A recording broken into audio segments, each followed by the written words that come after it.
اندازہ لگا لیا کہ جب اس رات میں تم عبادت کرو اور ندام آنسو نکل آئے تو سمجھ لینا یہی ہے.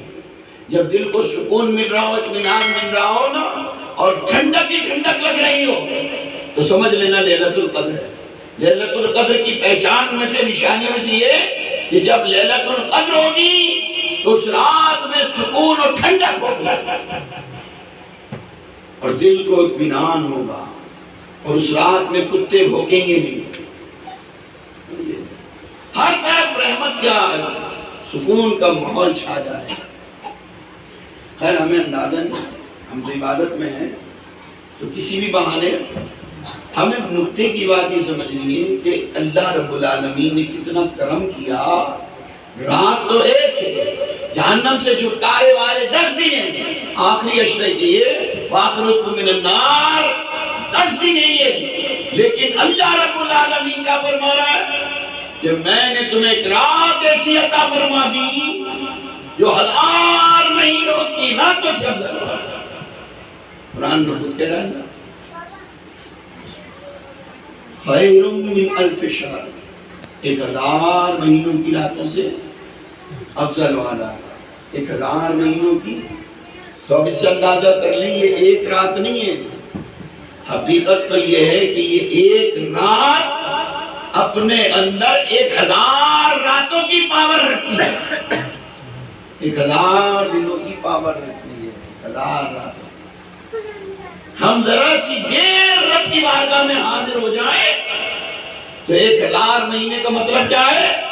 ہم نے 83 سال 4 مہینے اللہ کی عبادت کر کر اللہ کو راضی کر. 1000 مہینے کے سال بنائیں گے تو 83 سال 4 مہینے. لیکن یہ جبھی ہوگا جب ہم اپنے کیے پہ نادم ہو جائیں. جیسے میں نے ابھی کہا نا، اویس کرمی نے کس بات سے، کس عمل سے راضی کرا تھا کو؟ اپنی ماں کی خدمت کر کر، اپنی ماں کی. ہاں اب یہ دیکھیں کتنی بڑی چاہت کو قربان کر رہے ہیں. کیا اس سے بڑھ کر کچھ ہوگا کہ نبی کا دیدار کرنے جانا؟ ہم تو خالی مکہ اور مدینے کی زیارت کے لیے بھاگے چلے جاتے ہیں، ہر سال چلے جاتے ہیں. جسے دیکھو سال چل جا رہا. تو بتاؤ یہ اس کا ہر سال جانا، یہ اس کی چاہت ہے کہ نبی کی چاہت ہے؟ یہ اللہ کی چاہت ہے. اللہ چاہتا ہے تم ہر سال آؤ، یا نبی نے ایسا کیا ہے؟ یہ ہماری اپنی چاہت ہے، یہ ہماری. اب اس سے کوئی یہ مقصد نہ لے شاید میں منع نہیں، میں تو یہ بتانا چاہ رہا ہوں کہ نبی پاک صلی اللہ علیہ وسلم کی تعلیمات یہ بتا رہی ہیں کہ وہ ہر سال جانا تمہاری اپنی چاہت ہے.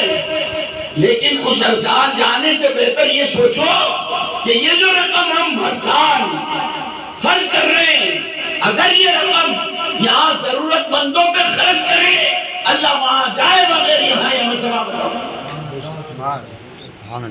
کسی یتیم بیوہ کے اوپر کرے، کسی بے سہارا کے اوپر کرے، مجبور پر کرے، اپنی بہنوں پر، غریب بہنوں پر کرے، اپنے بیوی بچوں پر، اپنے ماں باپ پر خرچ کرے. جو ضرورت مند ہے ان کی ضرورتوں پر اس کو،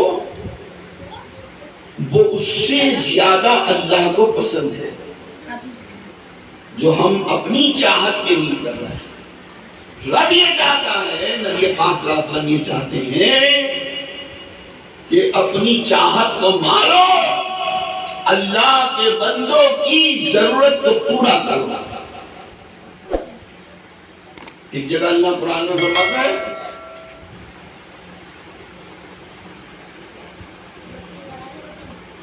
الذين يقيمون الصلاة ومما رزقناهم ينفقون أولئك هم المؤمنون حقا لهم درجات عند ربهم ومغفرة ورزق كريم.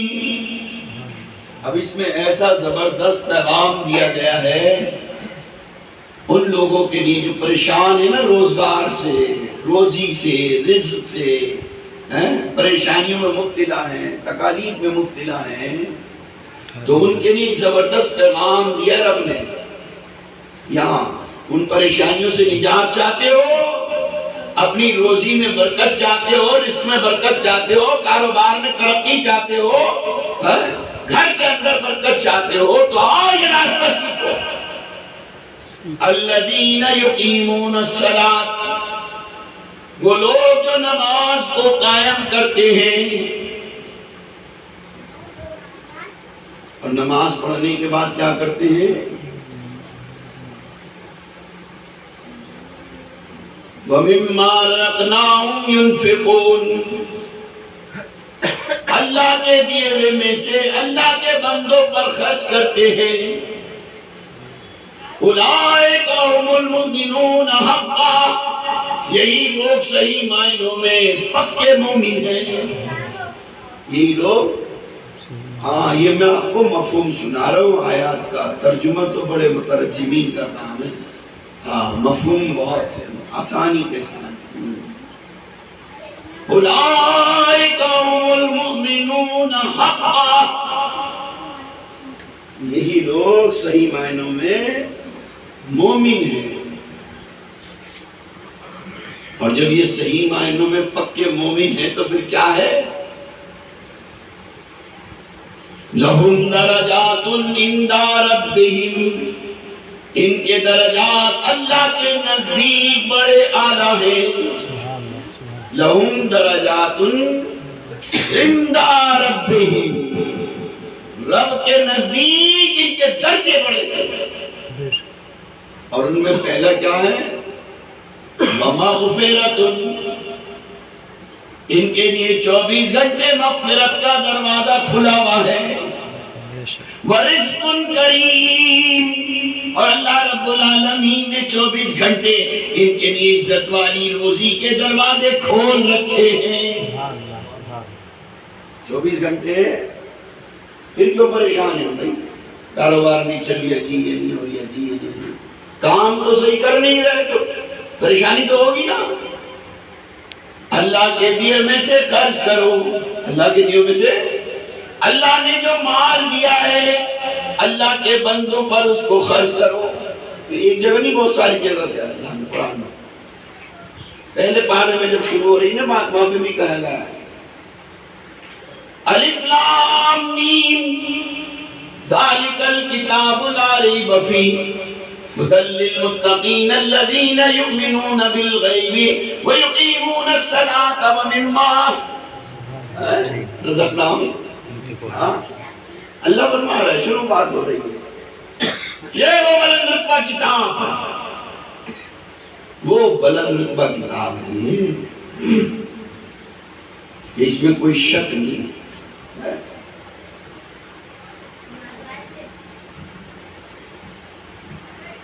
اس میں اللہ نے ہدایت رکھی ہے، کامیابی رکھی ہے. اس کے لیے پرہیزگاروں کے لیے، متقیوں کے لیے، تقوی والوں کے لیے، ڈرنے والوں کے لیے.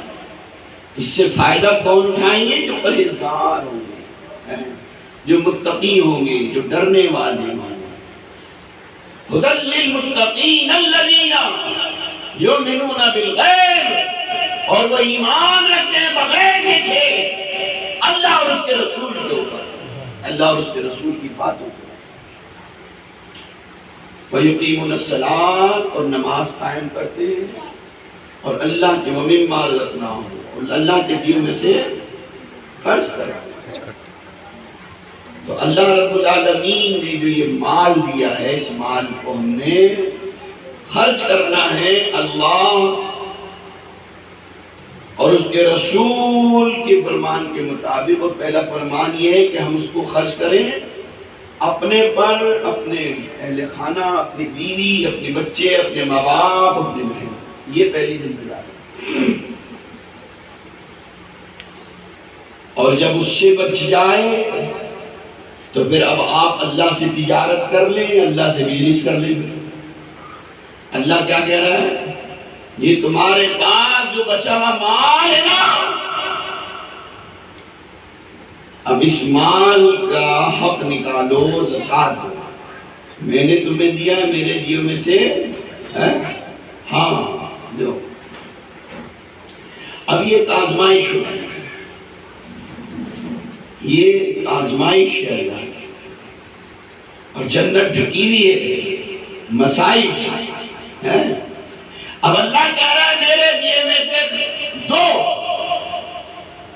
2.5%، اور ابھی نہیں میں تم نے جیسے آج کمائے آج ہی دے دو، نہیں، آج تمہارے پاس آئے ہیں، ابھی تم انہیں سال تک استعمال کرو، جب اس مال پہ سال گزر جائے گا اب ذرا میرا دے دو، اس میں 2.5% دے دو، ابھی نہیں، آج آئے تو ابھی نہیں ہے، آج اگر آپ کے پاس آئے ہیں 1 لاکھ روپے تو ابھی نہیں، اب 1 لاکھ روپے پہ سے سال گزر جائے اور اس لاکھ کے وہ 1.25 ہو جائیں، 1.5 ہو جائیں، 2 ہو جائیں، سال کے اندر اب جتنا ہو جائے ہے تو اب سال میں، اب سال ہونے پر اس پہ جوڑ لگا دے کتنا ہو گیا، اب اس میں سے 2.5% دے دو بس، کتنا 100 روپے پہ 2.5 روپے کہہ رہا ہے، کتنے کہہ رہا ہے 100 روپے پہ 2.5،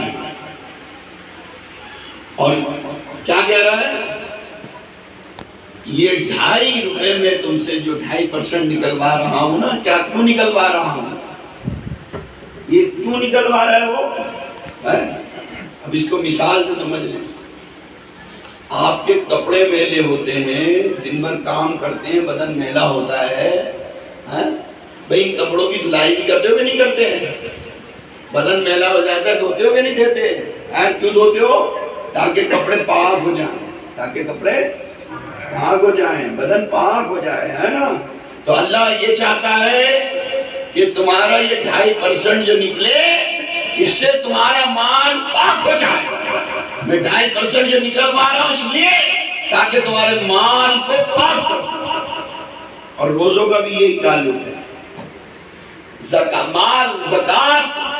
مال کو پاک کرتا ہے اور روزہ روح کو پاک کرتا ہے، روزہ جسم کو پاک کرتا ہے، زکات مال کی زکات مال کو پاک کرتا ہے، روزہ جسم کو پاک کرتا ہے، جیسے مال نکالنے سے زکات پاک ہو جاتا ہے، زکات کے ذریعے مال پاک ہو جاتا ہے، اسی طریقے سے روزہ رکھنے کے ذریعے اس سے انسان پاک صاف ہوتا ہے۔ اب یہ ایک ایسا پہلو ہوتا ہے، انسان یہاں آنے کے بعد اپنی خواہش میں مبتلا ہو جاتا ہے، خواہشات غالب آ جاتی ہیں، مال کی چاہت غالب آ جاتی ہے، مال کی محبت غالب آ جاتی ہے، اور وہ مال کو کسی نہ کسی طریقے سے بچانے کی کوشش کرتا ہے، کسی طرح سے جو سوچتا ہے یہ مال بچ جائے، اور اللہ رب العالمین یہ آزما رہا ہوتا ہے کہ دیکھو میرے لیے اپنا مال خرچ کرتا ہے کہ نہیں کرتا، دیتا ہے نہیں، اور وہ تم نے وہ بھی ایک نظام قائم کرا کہ یہ جو 2.5% نکالو تو یہ ان لوگوں کو دینا جو ضرورت مند ہے، جو ضرورت مند ہے، غریب ہیں، محتاج ہیں، مسکین ہیں، ان لوگوں کو دینا، ان کو دینا۔ اب اگر کوئی زکوٰۃ دینے میں بخل کرے گا یا کنجوسی کرے گا تو پھر وہ اس کا مال میں نقصان ہوگا، بیماریاں آئیں گی، مصیبتیں آئیں گی، یعنی فضول جگہوں پہ وہ خرچ ہوگا، کبھی وکیل کھائیں گے، کبھی ڈاکٹر کھائیں گے، کبھی کہیں رشوت میں، کہیں کسی طرح، کیونکہ یہ آزمائش میں فیل ہو گئے۔ اللہ کے نبی فرماتے ہیں جس مال کی زکوٰۃ نکل جاتی ہے پھر اس مال کو کوئی نقصان نہیں پہنچتا، اس مال کو پھر اللہ تمام نقصانات سے بچا لیتا ہے، آگ سے بچا لیتا ہے، چوری سے بچا لیتا ہے، لٹنے سے بچا لیتا ہے،